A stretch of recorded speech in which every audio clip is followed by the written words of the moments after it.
اب دیکھیں پہلا سوال ہی کتنا کریٹیکل ہے، یہ بہت اہم ترین سوال ہے دین الہی کے اعتبار سے، جو ایک فتنہ کھڑا کیا ہوا ہے آج لوگوں نے پوری دنیا کے اندر کامن ریلیجن کے پوائنٹ آف ویو سے، کہ کیا قرآن حکیم میں ایسی کوئی آیت ہے کہ ایمان باللہ اور ایمان بالآخرہ قیامت کے دن نجات کے لیے کافی ہے اور ایمان بالرسالت کی ضرورت نہیں ہے؟ جی ہاں بھائیو، ایک آیت ایسی ہے قرآن حکیم کے اندر، اور وہ ریپیٹ بھی ہوئی ہے مختلف مقامات پر، جس کی غلط انٹرپریٹیشن ان لوگوں نے کی ہے جو دین الہی کے کانسیپٹ کو، کامن ریلیجن کو لے کے چل رہے ہیں، اور وہ کہتے ہیں دیکھیں یہ سارا بگاڑ جو ہے یہ انبیاء کی وجہ سے آیا ہے، نعوذ باللہ من ذالک۔ اگر ایک خدا کا کانسیپٹ رہتا تو خدا کو تو ہندو بھی مان رہے ہیں بھگوان کہہ کر، اور سائنٹسٹ بھی supreme being, super natural agency کہہ کر مانگ رہے ہیں، اس کو مان رہے ہیں، مسلمان اسے اللہ کہہ کے مان رہے ہیں، گورے اسے گاڈ کہہ کر مان رہے ہیں، اور اس طریقے سے جوز اور کرسچنز بھی اس کو مان رہے ہیں کسی نہ کسی فارم میں۔ یہ اختلاف جو ہے یہ پروفٹس کی وجہ سے شروع ہوا ہے کہ موسیز کو ماننے والے، موسیٰ علیہ السلام کو ماننے والے یہودی ہو گئے، جیسس کرائسٹ کو ماننے والے، عیسیٰ علیہ السلام کو ماننے والے عیسائی ہو گئے، محمد رسول اللہ صلی اللہ علیہ وسلم کو ماننے والے جو ہیں وہ مسلمان ہو گئے، اور اس طریقے سے وہ کہتے ہیں نعوذ باللہ من ذالک، یہ ان کا ہے کہ ایکسس آف ایول یہ ہے ایمان بالرسالت، نعوذ باللہ من ذالک۔ اور ظاہر ہے کہ جو بھی باطل فرقے دنیا میں موجود ہیں وہ ہمیشہ پلی جو ہے انہی دلائل کے ساتھ لیتے ہیں جو دلائل دنیا کے اندر جو ہے وہ الہامی کتابوں کے اندر موجود ہوتے ہیں۔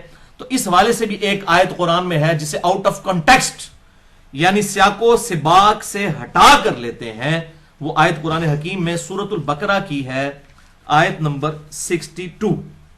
اب یہ دیکھیں، یہ ہوتی ہے کرامت، میں نے کوئی نشان نہیں لگایا ہوا تھا، ڈائریکٹ میں نے کھولی ہے تو وہی آیت کھل گئی ہے، اس کو کہتے ہیں کرامت، یہ جائز کرامت جو ہم جس کو کرامت مانتے ہیں۔ اعوذ باللہ السمیع العلیم من الشیطان الرجیم، بسم اللہ الرحمن الرحیم، ان الذین آمنوا والذین ہادوا، سورۃ البقرہ آیت نمبر 62۔ بے شک وہ لوگ جو کہ ایمان لائے یعنی مسلمان جو ہیں، والذین ہادوا اور جو کہ یہودی ہیں، والنصارى اور جو کرسچنز ہیں، والصابئین اور جو صابی ہیں۔ یہ صابی جو ہے حضرت ابراہیم علیہ السلام کے دین کی بگڑی ہوئی شکل تھی جو کہ ایران کے اندر لوگ ان کے فالوور موجود تھے، اس سے مراد آتش پرست نہیں ہے، یہ صابی الگ سے ایک مذہب ہے۔ من آمن باللہ، جو کوئی بھی ایمان لے آئے اللہ پر، والیوم الآخر اور آخرت پر، وعمل صالحا اور وہ نیک اعمال اختیار کر لے، فلہم اجرہم عند ربہم، تو ایسوں کے لیے پھر ان کے رب کے ہاں اجر ہے، ولا خوف علیہم اور انہیں کوئی بھی خوف نہیں ہوگا، ولا ہم یحزنون اور نہ انہیں کوئی غم ہوگا۔ اب دیکھیں اس میں تو کلیئر کٹ یہ بات آئی ہے کہ 3 شرائط ہیں آخرت کی کامیابی حاصل کرنے کے لیے: اللہ پر ایمان نمبر 1، نمبر 2 آخرت پر ایمان، اور نمبر 3 نیک اعمال۔ تو وہ اس آیت سے پری لیتے ہیں اور کہتے ہیں دیکھیں جی اس میں تو ایمان برسالت کی جو ہے وہ ذکر ہی کوئی نہیں موجود ہے، لہٰذا ایمان برسالت ضروری نہیں ہے۔ اب ہمارے بھولے بھائی کیا کر رہے ہوتے ہیں، وہ صحیح مسلم سے حدیث پیش کر رہے ہوتے ہیں کتاب الایمان سے کہ آپ صلی اللہ علیہ وسلم نے فرمایا جس یہودی اور عیسائی نے میرے بارے میں سن لیا کہ میں اللہ کا پیغمبر ہوں اور وہ مجھ پر ایمان نہ لایا تو وہ دوزخ میں جائے گا۔ وہ کہتے ہیں دیکھیں جی صحیح مسلم میں لکھا ہوا ہے کہ یہودی عیسائی دوزخ میں جائیں گے اگر رسول اللہ صلی اللہ علیہ وسلم پر ایمان نہ لائے۔ او میرے بھولے بھائیو، وہ تو حدیثوں کو مانتے ہی نہیں، آپ ان کو حدیث والا کیوں پیش کر رہے ہیں؟ وہ کہتے ہیں یہ حدیثیں تو قرآن کے خلاف ہے، قرآن تو یہ نہیں کہہ رہا، ان کے بقول۔ تو اب اس کو سمجھ لیں، یہ آیت جو ہے یہ آؤٹ آف کانٹیکسٹ کوٹ کی گئی ہے۔ یہ بنی اسرائیل کے ساتھ اللہ تعالیٰ کا خطاب ہے تقریباً 9 رکوعوں کے اوپر، جو کہ 5ویں رکوع سے سٹارٹ ہوتا ہے سورۃ البقرہ کے، اور اس کے سٹارٹ میں ہی یہ بات آ گئی ہے کہ اے یہودیو، پرٹیکولرلی اہل کتاب، کہ ایمان لے آؤ اس کتاب کے اوپر جو ہم نے اپنے بندے خاص محمد رسول اللہ صلی اللہ علیہ وسلم پر نازل کی، اور سب سے پہلے تم تو کفر نہ کرو اس کتاب کا، یعنی تمہیں تو پتہ ہے کہ تورات اور انجیل کے اندر اس کی پریڈکشنز، پروفیسیز موجود ہیں۔ تو ایمان بالرسالت کا ذکر تو اس پوری گفتگو کے سٹارٹ میں ہو چکا ہے کہ رسول اللہ صلی اللہ علیہ وسلم پر ایمان لاؤ، اس کتاب کے اوپر ایمان لاؤ۔ اب یہاں پر جو ہے یہ کانٹیکسٹ کے ساتھ ایمان بالرسالت کا پہلے ذکر ہو چکا اور یہ ذکر آگے آیا ہے۔ ایک تو یہ جواب، دوسرا یہ ہے کہ یہ جتنے بھی نبیوں کے ماننے والے لوگ ہیں اپنے اپنے ادوار کے اندر تو سب مسلمان تھے۔ یہودی اس وقت تک تو مسلمان تھے جب تک کہ حضرت عیسیٰ علیہ السلام مبعوث نہیں ہوئے ان میں اور انہوں نے عیسیٰ علیہ السلام کا انکار نہیں کیا، اس سے پہلے تو یہودی مسلمان تھے۔ جب عیسیٰ علیہ السلام کا انکار کیا تو وہ کافر ہو گئے۔ फिर हजरत ईसा अलैहि सलाम के जो मानने वाले मुसलमान ही थे, जब मोहम्मद रसूलुल्लाह सल्लल्लाहु अलैहि वसल्लम दुनिया में तशरीफ लाए तो जो लोग उनको मान लिया मुसलमान बाकी रहे, बाकी लोग फिर काफिर हो गए क्योंकि उन्होंने एक और पैगंबर का इनकार कर दिया। लिहाजा अपने अपने अदवार में तो सब के सब लोग मुसलमान ही रहे, लेकिन ज्यों ज्यों पैगंबर आते गए जो जो इनकार करता गया वो अलग होता गया। तो ये भी इस एतबार से इस कॉन्टेक्स्ट में भी इस बात को समझने की कोशिश करें। ईमान बिर रिसालत का पहले भी जिक्र हो चुका है और ये आउट ऑफ कॉन्टेक्स्ट भी कोट हुआ है। इसको आप इस मिसाल से समझें कि मैं कहता हूं जी डाकखाने में टेलीफोन और बिजली के बिल जो हैं वो सुबह 9 से लेकर 5 बजे तक जमा होते हैं सपोज, तो आप इतवार वाले दिन पहुंच जाते हैं सुबह 9 बजे, 10 बजे तक इंतजार करते हैं। आप कहते हैं जी अली भाई ने कहा था ये जमा होते हैं बिल, तो ये तो खुला ही नहीं है डाकखाना। तो भाई इसकी दूसरी शिक यह है कि अदर देन इतवार, संडे के अलावा, उस कॉन्टेक्स्ट में इसको समझना है, संडे के अलावा जो है बिल जमा होते हैं, ये दूसरी शिक होगी। आप उस शिक को छोड़ के सिर्फ कहेंगे जो 9 से लेकर 5 तक जमा होते हैं, दूसरी शर्त को कंसिडर ही ना करें तो आउट ऑफ कॉन्टेक्स्ट है। इसी तरीके से ईमान बिर रिसालत का जिक्र पहले गुजर चुका, वो उसी तरह है जैसे कि संडे वाले दिन छुट्टी होगी, और यहां पर एक जनरल चीज आई कि ईमान बिल्लाह और ईमान अल्लाह पर क्या है, इस लाने का हक यह है कि आप उसके तमाम पैगंबरों को माने। ये नहीं है अफतुमिनूना बिबादिल किताब व तकफुरूना बिबाद, किताब के कुछ हिस्से को मान लो कुछ को नहीं मानते। और फिर ये तो कुरान के अंदर आया ना, कुरान बाकी छोड़ देंगे आप? बाकी कुरान तो नहीं छोड़ेंगे। कुरान ने आपको यह बताया ना कि जो अल्लाह पर यौम आखिरत पर ईमान ले और नेक अमाल करे उसके लिए बख्शिश है, तो कुरान ही ने तो बाकी कहा है कि जो है वो ईमान बिर रिसालत भी लाना जरूरी है। इस हवाले से आप देखें सूरह आल इमरान में जो आयत है बड़ी मशहूर, सूरह आल इमरान आयत नंबर 31, औज़ु बिल्लाहि मिनश शैतानिर रजीम, कुल इन कुंतुम तुहिब्बून अल्लाह फत्तबिऊनी युहब्बिबकुमुल्लाह। ऐ महबूब सल्लल्लाहु अलैहि वसल्लम इनसे फरमाओ कि अगर तुम अल्लाह से मोहब्बत का दावा रखते हो तो फिर मेरी इत्तबा करो, मोहम्मद रसूलुल्लाह सल्लल्लाहु अलैहि वसल्लम की, फिर अल्लाह तुमसे मोहब्बत करेगा और तुम्हारे गुनाहों को भी माफ फरमा देगा। तो अल्लाह की मोहब्बत का तकाजा मोहम्मद रसूलुल्लाह सल्लल्लाहु अलैहि वसल्लम की इत्तबा है, तो ये भी तो आयत है ना, इस आयत को भी तो माने ना। इसी तरीके से आया सूरह निसा की आयत नंबर 80 में, मैं युतिइर रसूल फक़द अता अल्लाह, जिसने रसूलुल्लाह की इताअत की गोया उसने अल्लाह की इताअत की। अब ये भी उससे भी बड़ी चीज है। और अब इस हवाले से बड़ी सख्त एक और आयत मुबारका भी मौजूद है, सूरह अन-निसा की आयत नंबर 51 और 52, ये छठे पारे के अंदर पहले सफे के ऊपर ये आयत मुबारका मौजूद है, जो मसला नंबर 35 जो मुनकरीन हदीस के फितने का तहकीकी जायजा, उसके अंदर मैंने इस आयत को अल्हम्दुलिल्लाह कोट कर दिया था, पारा नंबर 6 के पहले सफे पर, सूरह निसा की आयत नंबर 51 और 52, औज़ु बिल्लाहि मिनश शैतानिर रजीम। 150, 151 और 152 ये आपको क्लियर कर देगा कि ईमान बिर रिसालत का इनकार करने वाला गोया अल्लाह का इनकार करना है। लिहाजा वहां जो सूरतुल बकरा में आया ना कि अल्लाह पर ईमान लाओ, इसमें इंप्लाइड है कि अल्लाह पर ईमान लाओ, उसके फरिश्तों पर ईमान लाओ, उसके पैगंबरों पर ईमान लाओ, उसकी किताबों पर ईमान लाओ। आमन रसूल बिमा उनज़िला इलैहि मिन रब्बिहि वल मुमिनून कुल्लुन आमना बिल्लाहि व मलाइकतिहि व कुतुबिहि व रुसुलिहि ला नुफर्रिकु बैना अहदिम मिन रुसुलिहि, जो सूरह अल बकरा की आखिरी आयत में है। अब ये सुने सूरतुन निसा, ये डिसाइसिव आयत है, आयत नंबर 150, 51 और 152, इन्नल लज़ीना यकफुरूना बिल्लाह, बेशक वो लोग जो कुफर करते हैं अल्लाह के साथ, व रुसुलिहि, और उसके रसूलों के साथ। अब देखना रसूल का जिक्र भी आया, अल्लाह के साथ कुफर करते हैं उसके रसूलों के साथ, वयुरीदूना अन युफर्रिकू बैन अल्लाहि व रुसुलिहि, और वो चाहते हैं कि अल्लाह और उसके रसूलों के दरमियान फर्क डाल दें, कि अल्लाह को मानेंगे रसूलों को नहीं मानेंगे। एक है रसूलों के दरमियान फर्क, वो वहां पर आया सूरह आल इमरान के अंदर और सूरतुल बकरा में, ला नुफर्रिकू बैना अहदिम मिन रुसुली।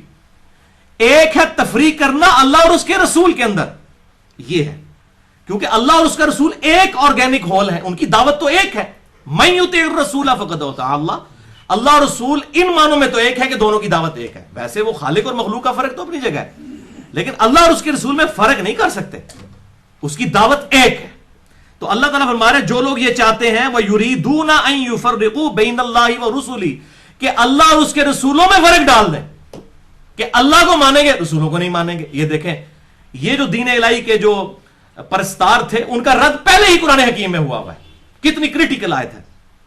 वह यक़ूलूना नुअमिनु बिबादिन व नकफुरु बिबाद, और वो ये कहते हैं हम बाज को मानेंगे बाज को नहीं मानेंगे। कोई कहता है हम अल्लाह को मानेंगे, फलां रसूलों को मानेंगे, फलां रसूलों को नहीं मानेंगे। और बाज कहते हैं हम बाज रसूलों को मानेंगे, उन रसूलों को नहीं मानेंगे।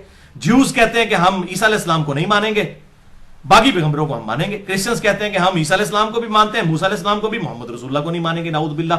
हम मुसलमान तमाम अंबिया को मानते हैं, ला नुफर्रिकु बैना अहदिम मिन रुसुली के तहत ईमान लाने में हम उनमें फर्क नहीं करते। मर्तबे का फर्क है। तिलका रुसुलु फद्दलना बादहुम अला बाद, अल्लाह ताला ने रसूलों में एक दूसरे के ऊपर फजीलत दी हुई है। रसूलों में ईमान लाने में हम फर्क नहीं करते, मर्तबे का तो फर्क है, उसमें तो कोई शक नहीं है। लेकिन इसकी बुनियाद के ऊपर आप किसी दूसरे पैगंबर की डिग्रेशन नहीं कर सकते, उनको आप नाऊज़ बिल्लाह उनकी तज़लील नहीं कर सकते, नाऊज़ बिल्लाह मिन ज़ालिक। व युरीदून अन यत्तखिदू बैना ज़ालिका सबीला, और ये इनकी ख्वाहिश है कि हमको दरमियान का रास्ता निकाल लें कि अच्छा अल्लाह को माना, इस पैगंबर को मानेंगे, इस पैगंबर को नहीं मानेंगे। ये दरमियान का एक रास्ता वो निकालना चाह रहे हैं। अल्लाह ताला हमारा जो दरमियान का रास्ता निकालेगा ना, कि फलां को मानेंगे मर्जी के पैगंबर को, फलां को नहीं मानेंगे। कितना गाढ़ा फतवा अल्लाह ताला की तरफ से है। उलाइका हुमुल काफिरून हक्का, ये लोग कट्टर काफिर हैं जो ये फर्क करते हैं और अल्लाह और उसके रसूल के अंदर। एक है रसूलों में फर्क करना, यहां कहा गया अल्लाह और रसूल में जिसने फर्क कर दिया वो कट्टर काफिर है। तो ये आयत भी तो है ना कुरान के अंदर, सूरतुल बकरा की अगर 62 नंबर आयत है तो सूरतुल निसा की ये भी तो आयत है ना। ये लोग कट्टर काफिर हैं। व आतदना लिल काफिरीन अज़ाबम मुहीना, और ऐसे काफिरों के लिए तो अल्लाह ने दर्दनाक, बल्कि इसका सही तर्जुमा होगा जलीलो ख्वार कर देने वाला अजाब, मुहीन अजाब ऐसा जो जलीलो ख्वार कर देगा, उन कट्टर काफिरों के लिए तैयार कर रखा है जो अल्लाह और उसके रसूल के अंदर फर्क कर देते हैं। और मैंने इसी से ये रिजल्ट निकाला है कि जो किताबुल्लाह और सुन्नत में भी फर्क कर देता है ना, कि किताबुल्लाह को मानेंगे सुन्नत को नहीं मानेंगे, वो भी किसी ना किसी फॉर्म में इसी कैटेगरी में फॉल होता है। इसीलिए मुनकरीन हदीस के कॉन्टेक्स्ट में जो मैंने लेक्चर दिया था, मसला नंबर 35, वो इन्हीं आयात के कॉन्टेक्स्ट में दिया था सूरतुन निसा में। अल्हम्दुलिल्लाह। तो अल्लाह ताला बात है, ये लोग कट्टर काफिर हैं। वल्लदीन आमनु बिल्लाह, और जो लोग अल्लाह पर ईमान लाते हैं, वह रसूली, और उसके तमाम रसूलों पर, वलम युफर्रिकु बैना अहदिम मिनहुम, और किसी में फर्क नहीं करते, ना अल्लाह और उसके रसूल में फर्क करते हैं और ना रसूलों के अपने दरमियान फर्क करते हैं। ये दो तफरीकें हैं, एक अल्लाह और उसके रसूल के दरमियान तफरीक और एक रसूलों के दरमियान तफरीक। तो जो लोग इस तरीके से ईमान लाते हैं, उलाइका सौफा युतीहिम उजूरहुम, ऐसे लोग हैं जिनको अनकरीब उनका अजर दिया जाएगा। वकान अल्लाहु गफूर रहीमा, और अल्लाह ताला बख्शने वाला मेहरबान है ऐसे लोगों के लिए। ये बहुत बड़ा फितना था आज के दौर के अंदर, और अक्सर मुझे ईमेल्स आती थी। अल्लाह ताला का शुक्र है कि ये हमारे क्वेश्चन आंसर सेशन की बरकत से आज ये इशू भी रिजॉल्व हो गया। सूरतुल बकरा की आयत नंबर 62 को आउट ऑफ कॉन्टेक्स्ट जो कोट करते थे, कुरान हकीम की को पूरा टोटलिटी में लेना है। ये नहीं है कि चंद हिस्से ले लिए, चंद नहीं लिए। और मैं आपको ये पहले भी कई बार बात कह चुका हूं कि कुरान हकीम उस वक्त तक एक कामिल किताब है जब तक ये मुकम्मल है। कुरान का एक सफा भी अगर आप फाड़ दें तो ये कामिल हिदायत के लिए काफी नहीं रहेगी। क्यों? किस्सा आदम और इब्लीस कुरान हकीम में 7 दफा बयान हुआ है, और 6 जगह यही आता है अल्लाह ताला ने हुक्म दिया फरिश्तों को कि सजदा करो, तमाम फरिश्तों ने सजदा किया सिवाय इब्लीस के। इससे तो क्लियर कट यही पता चलता है कि इब्लीस भी फरिश्ता था। और दूसरी तरफ कुरान हकीम में जगह जगह यह बात आती है कि फरिश्ते अल्लाह की नाफरमानी नहीं करते, वो तो उसके हुक्म के पाबंद है। इंसान परेशान हो जाता है। और सूरह निसा की आयत नंबर 82 है कि अगर कुरान अल्लाह के अलावा किसी और की तरफ से होता तुम इसमें इख्तलाफ पाते, क्योंकि इतनी मोटी किताब है, इंसान ने लिखी हो तो भूल जाए पहले सफे पे क्या लिख के आया हूं और आखिर में क्या कंट्राडिक्शन हो। लेकिन सूरतुल कहफ में फिर ये ट्रुथ रिवील हुआ, काना मिनल जिन फफसक अन अम्री रब्बी, वो जिन्नों में से था इसलिए उसने अपने रब की हुक्म की नाफरमानी की। अच्छा, जिन्नों में से था तो फिर उसको तो हुक्म ही नहीं था सजदा करने का, सिर्फ फरिश्तों को हुक्म हुआ था। वो फरिश्तों की कैटेगरी में फॉल करता था। इसको अरबी में कहते हैं तगलीब का कायदा, कि डोमिनेंसी को देखा जाता है। यानी एक क्लास में अगर 50 स्टूडेंट हैं उसमें से 49 जो है वो मेल स्टूडेंट्स हैं, एक फीमेल है, और जो क्लास रिप्रेजेंटेटिव कहता है बॉयज स्टैंड अप उस्ताद के आने पर, इसका यह मतलब नहीं कि उसे एक लड़की ने खड़ा नहीं होना, वो उसमें इंप्लाइड है। ये अरबी में तगलीब का कायदा। इसलिए आप देखें अक्सर मर्दाना सीगों से खिताब हुआ है, ये मतलब नहीं है कि वो औरतों के लिए वो बिशारतें नहीं है, वो इंप्लाइड है, अरबी का उसूल है। तो ये तगलीब का कायदा था। और वहां पे भी फरिश्ते सारे थे, एक ही जिन था, तो सबको इंप्लाइड था। फिर अल्लाह ताला ने उसका भी वहम निकाल दिया कि उसकी अल्लाह ताला से डिबेट हुई है। अल्लाह ने फिर उससे पूछा कि बता तुझे किसने मना किया। तो ये जो मामे आज कह रहे हैं कुरान में ये फाड़ निकाल रहे हैं नाऊज़ु बिल्लाह मिन ज़ालिक, तो उनसे पूछें कि उस वक्त शैतान कह देता ना, या अल्लाह तू तो फरिश्ते को हुक्म देता है, मैं तो फरिश्ता है ही नहीं है। लेकिन उसने आगे से बहस की, और किस लेवल की बहस की, वो मेरा मसला नंबर 79, अल्लाह, इंसान और शैतान 2.25 گھنٹے کی گفتگو ہے، قرآن حکیم سے کراس ریفرنسز سارے لے کر میں نے الحمدللہ اس ایشو کو ریزالو کیا ہے. یہ بھی الحمدللہ آج سورۃ البقرہ آیت نمبر 62 والا ایشو بھی الحمدللہ ریزالو ہوا.